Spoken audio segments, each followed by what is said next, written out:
સંસ્કારની સુવાસ.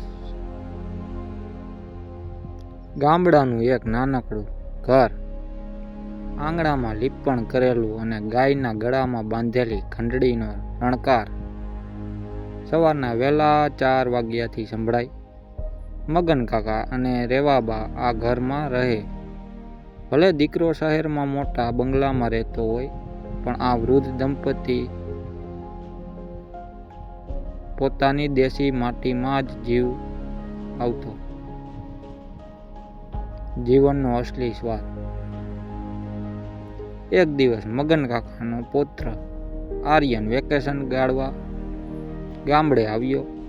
શહેરના એસીમાં ઉછરેલા આર્યનને શરૂઆતમાં તો બધું અજીબ લાગ્યું. દાદા, અહીં વાઈફાઈ નથી? દાદા, અહીં પીઝા કેમ નથી?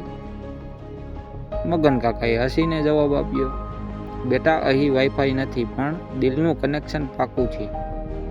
અને પીઝાની જગ્યાએ આજે તારી દાદીના હાથના બાજરાના રોટલા અને રીંગણનો ઓળો ચાખી તો જો. પરિવર્તનની ક્ષણ. સાંજે મગન કાકા આર્યનને સીમમાં લઈ ગયા. ત્યાં તેમણે જોયું કે નિખાલસતા રસ્તે મળતો દરેક માણસ રામ રામ કહીને સ્મિત આપતો હતો. કોઈ અજાણ્યું ન હતું. પરિશ્રમ. ધોમધકતા તાપમાં પણ ખેડૂતોના ચહેરા પર એક સંતોષ હતો. પાડોશીના ઘરે પ્રસંગ હોય તો આખું ગામ પોતાનું કામ છોડીને મદદ કરવા દોડી આવતું. રાત્રે આકાશમાં તારા જોતા જોતા આર્યને પૂછ્યું, દાદા, તમે આટલા ખુશ કેમ રહો છો? તમારી પાસે તો મોંઘી ગાડી પણ નથી. મગન કાકાએ બહુ સુંદર વાત કરી. બેટા, શહેરનું જીવન સાધનથી ભરેલું છે અને અમારું જીવન સાધનાથી. ત્યાં લોકો પાસે ઘડિયાળ છે પણ સમય નથી. અમારી પાસે ઘડિયાળ નથી પણ એકબીજા માટે સમય જ છે. નિષ્કર્ષ.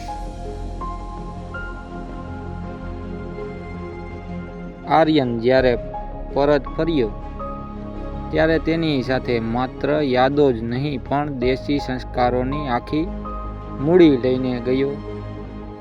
તેને સમજાયું કે સુખ ભૌતિક વસ્તુઓમાં નહીં પણ સાદગી અને સંબંધોમાં છે. આવી જ વાર્તાઓ સાંભળવા માટે ચેનલને લાઈક, શેર, કમેન્ટ, સબસ્ક્રાઈબ કરી દેજો.